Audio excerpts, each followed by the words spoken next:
Oh yeah, it's dead. All right, let's get another booster pack here. All right, another booster pack. Let's see how this thing works. All right, we got 10.6 volts. This should start. Here we go. Yeah, there you go.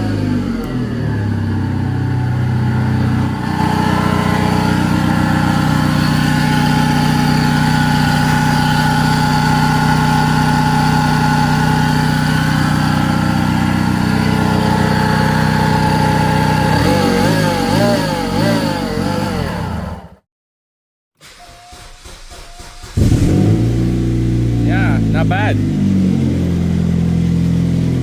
Got no whining sound anymore. It's quiet.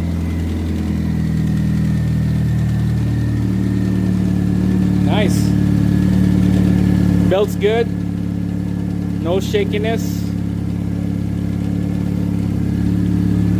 The alternator is quiet. Perfect. It worked, guys. Now, next step, we're gonna diagnose the sound of this exhaust. So that will be our next video. I'm gonna have to jack up the car, go underneath where is that leaks coming from. That's it, guys. Thumbs up, subscribe.